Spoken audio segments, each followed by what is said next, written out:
Hello, my lovely butterfly. It's France. Welcome back for a new journal on Monday. Another guided art journaling, which is all about letting go.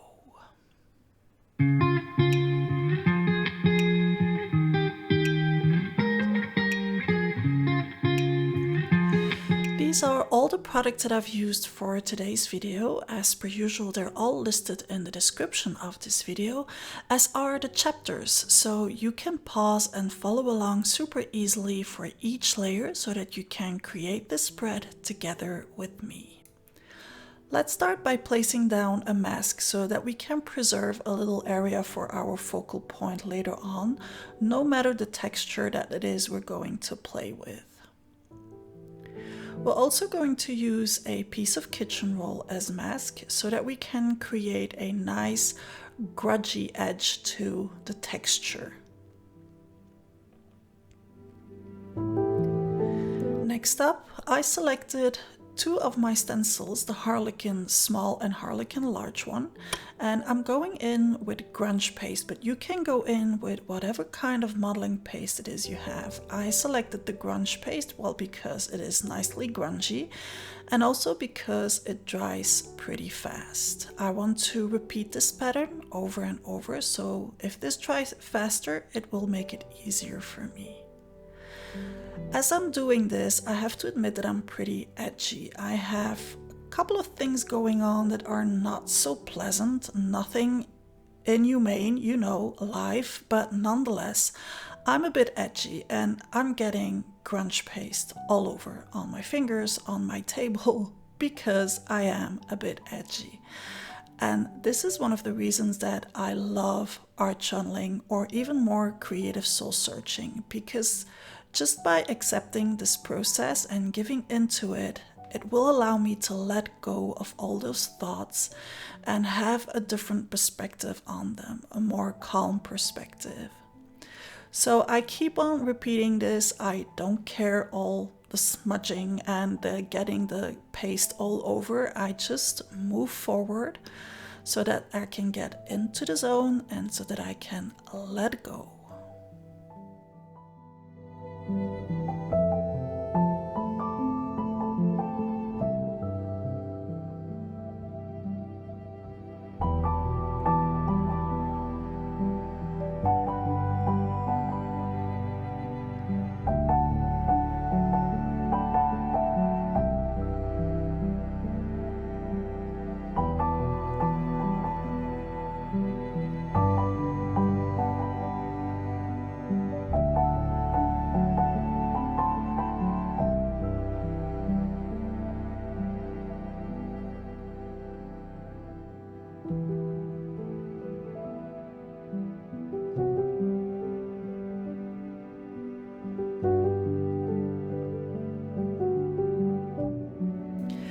Without leaving it any more time to dry, we can now lift off our mask so that we can enjoy that nice crisp area for later on.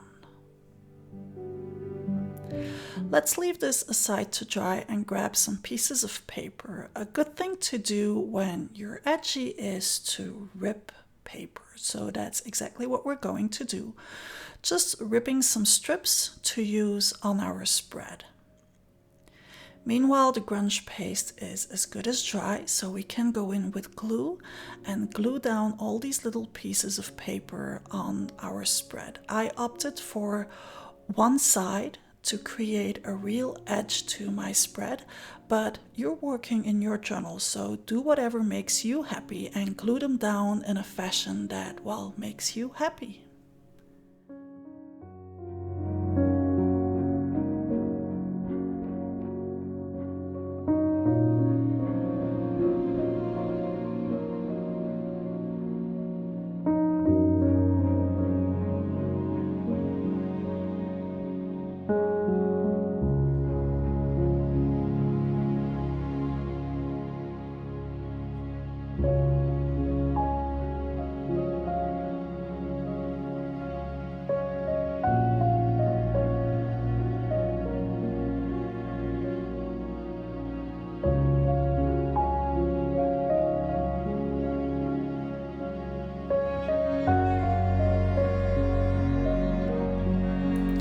If, like me, you like to have a crisp edge, you might want to use your scissors and cut down everything that is sticking out of your journal.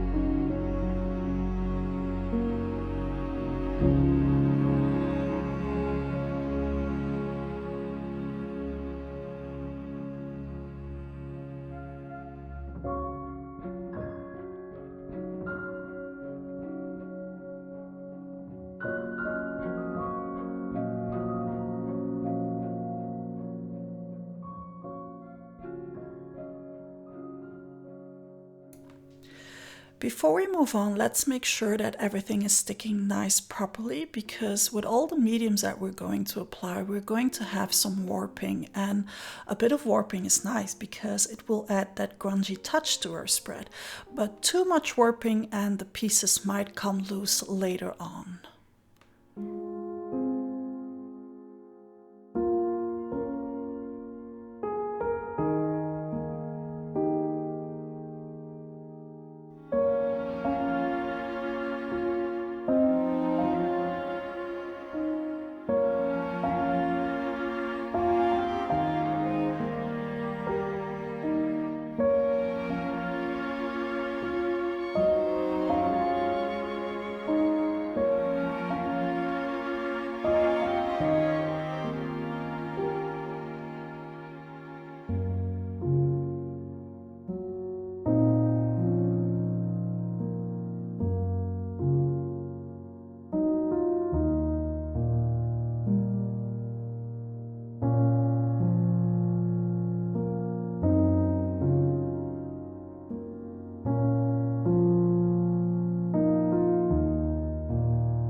Let's go in with some color, and we're not going to be very precious about it. We just apply the paint directly in our journal and then we spread it out. This is about letting go, so let go of the fear of just putting down some paint in your journal.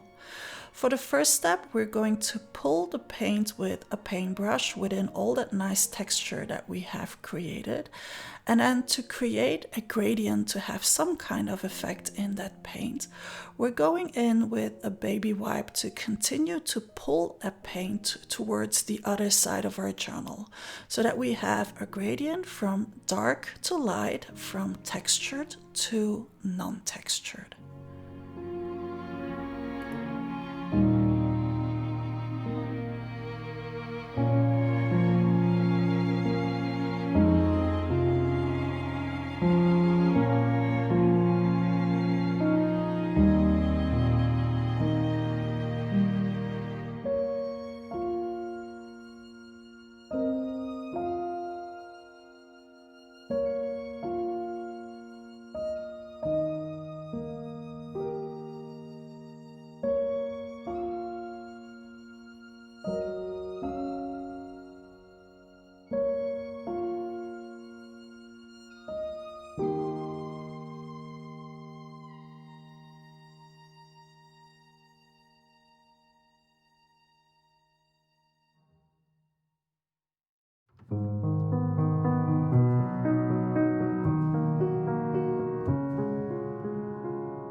We're now going to repeat that step, but this time we're going to use crackle glaze. So again, applying it directly in the journal and then pulling it with the paintbrush from one side towards the other side, except that this time we're only using a paintbrush, no baby wipe. This crackle glaze is way too syrupy to be using a baby wipe to do this.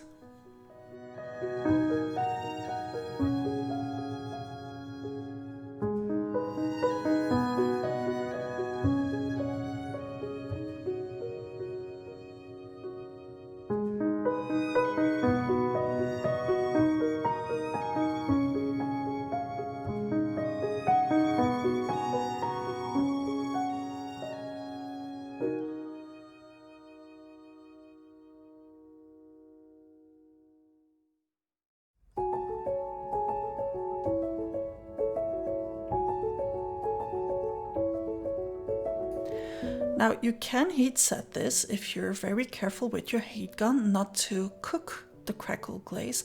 The best way, however, is to just leave it be and leave it to dry by itself.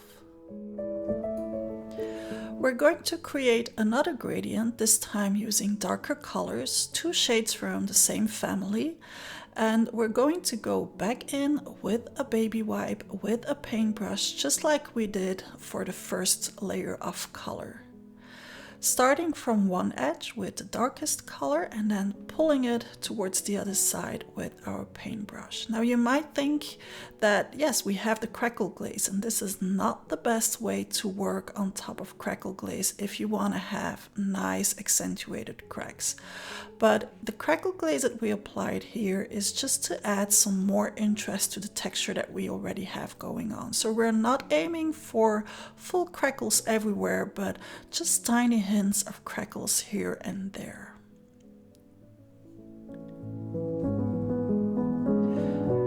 Starting with the darkest color, and then the more you go to the other side, you can work with the lighter color, and of course you can mix up your color so that you can really create the kind of gradient that you would like.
Let's continue to play with these two colors in a dry brush technique. So continuing to go in with that same paintbrush, but with a very, very light touch of paint to the bristles, we go back in and we very slightly brush the paint with our brush.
It might seem very repetitive to do this in this way because, well, it is repetitive to go back in again and again with that same color and the same paintbrush.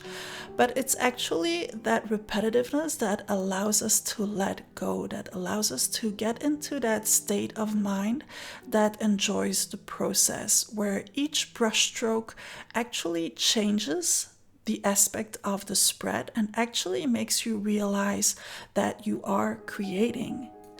Slowly you start to focus on just that, on creating, and you can let go of all those thoughts that are nagging at you about all those things that are going on in life, whatever those may be. And that is what will allow us to let go and to really enjoy this process.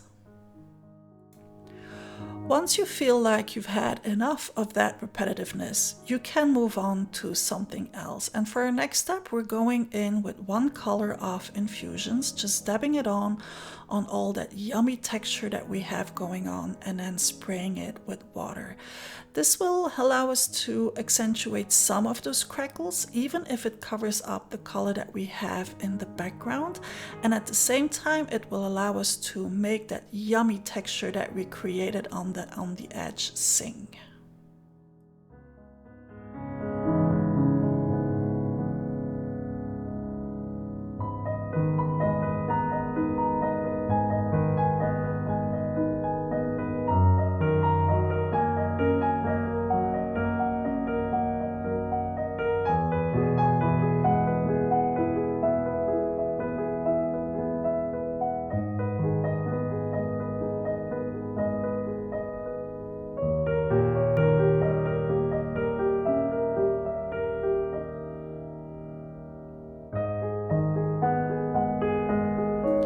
You can be as thorough as you want to. You can either dry everything with your heat gun or leave it to dry by itself, or if your patient runs out at some point, just go in with a piece of kitchen roll and dab away some of that excess water. We're going to accentuate the texture some more. First of all, we're going to clean up the other side so that it really looks more pristine compared to the side where all the texture is going on. And then we're going to play on some more on top of that texture. And this is where working in this kind of journal is super handy, because I can lay it flat however I want to work on a super flat surface.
Be careful when you're going in with your brayer on top of the texture. You don't want to turn everything white, you just want to accentuate the texture. So be very light-handed and don't press too hard.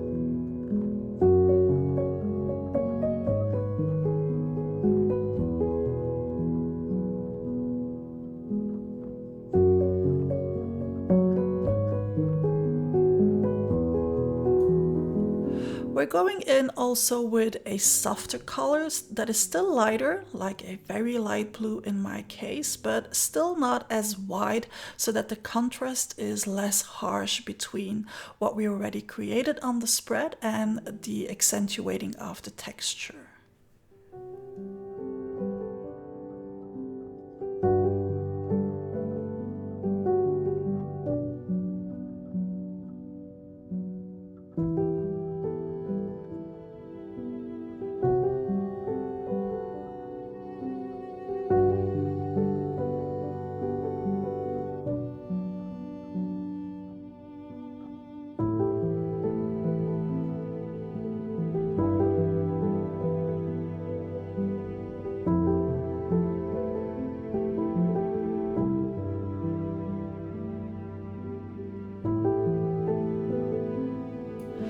Like I said, the repetitiveness of things can help us stay away from those nagging thoughts and let go to really be into that creative process. So we're going back in with a dry brush technique, picking up whatever leftover paint it is we have in those lighter colors and applying them on the raised parts of the texture. That will allow us to make the texture really sing on our spread while helping us to let go.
To help the texture adhere to the spread, we're going to add some black on one side of it. Well, black or any other dark color that it is you have. I am using my black water-soluble charcoal pencil because I really like how it picks up all of that texture that we've created with the dry brush and with the glued down paper. So I'm only staying on one side of the spread, following the edges of the texture and following the edge of the spread.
And as you can see, bringing back in that black really balances out the spread with the white side that we have on the other side.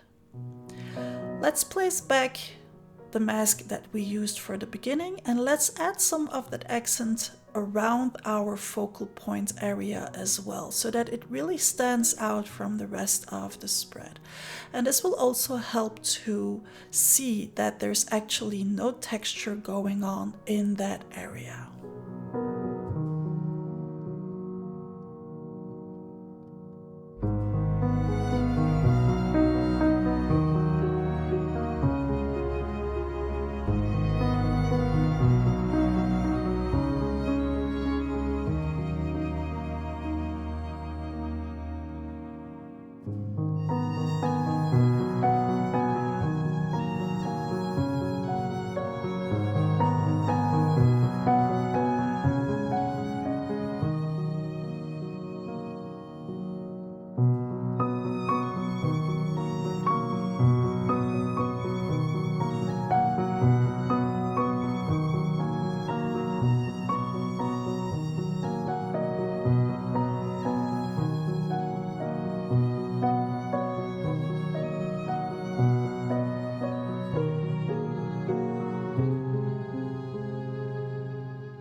If, like me, you like to have some splatters on your spread, now is a good time to do so. I like my black splatters, I like my white splatters, and I also like to repeat the colors that I have been using on the spread, especially the pink that we used at the beginning, because it's now so well hidden with everything else that we have going on, with just hints of the color here and there. So by adding splatters again of that same color on top of everything will help that color shine as well.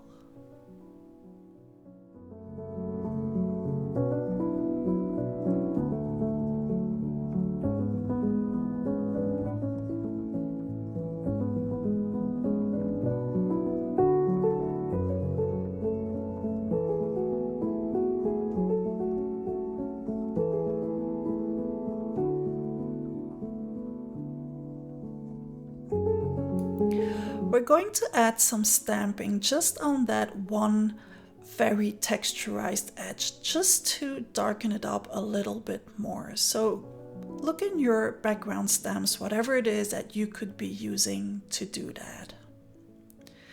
And then we're just going to stamp with a black ink. Now we're not going to do that much anymore, so it can be any kind of ink you want to use, be it Memento, archival ink, distress ink, whatever it is you have at hand.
Letting go also means letting go of the fear of messing up the spread that we have created so far. So we're going to stamp our wording directly onto the spread. So take a deep breath, ink in that stamp, and just stamp it in that area that you left clear of all texture or anything else that could be in your way of stamping it right there.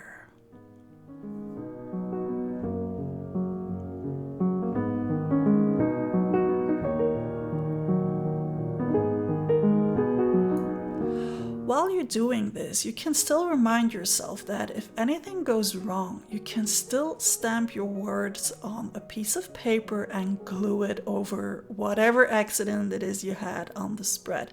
So please keep breathing. Our words do, however, need a little bit of accent to stand out from the spread. So we're going in with a little bit of color, and I decided to do that with a neo color. And then just using a blending stump, following the shape that we used a mask from, accentuate that little area just to lead the eye towards the quote.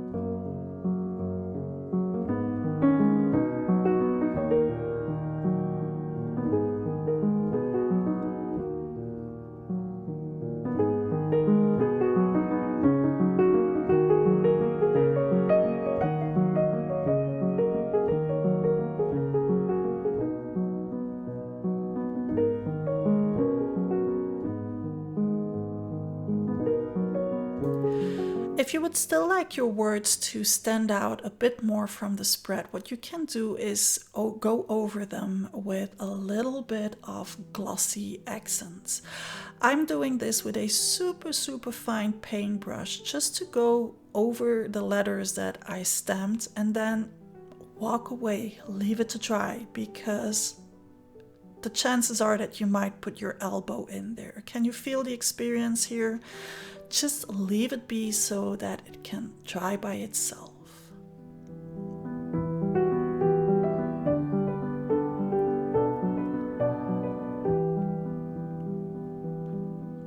To add that one last hint of texture on the right, we're going back in with the stamps that we've used previously, except that this time we're stamping them with embossing ink and then going over them with embossing powder. We're going to accentuate that even more.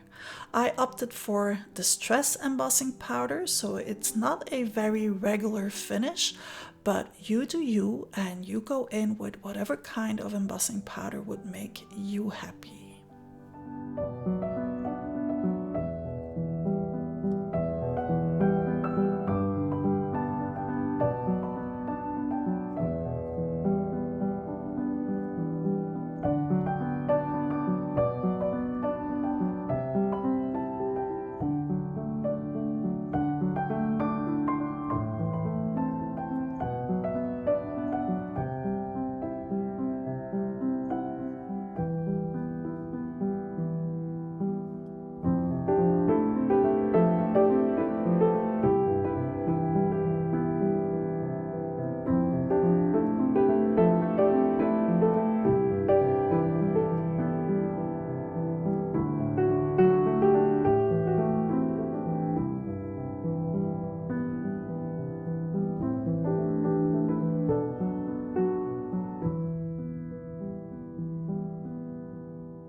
It did take some time to melt all that embossing powder with my heat gun, but it was absolutely worth it. Because in the end, I really liked how my spread turned out, but what I liked even more is that I actually did let go during this process, and how much as on edge as I was at the beginning, that is how relaxed I was in the end. And that is what creative soul searching is all about. Thank you so much for joining me again today. I hope you enjoyed today's video. If so, don't forget to hit the like button. Don't forget to subscribe to my channel if you haven't already. Both are very much appreciated. Huge shout out to my patrons. See you back here next time. Meanwhile, don't forget to put down a layer a day. Butterfly kisses.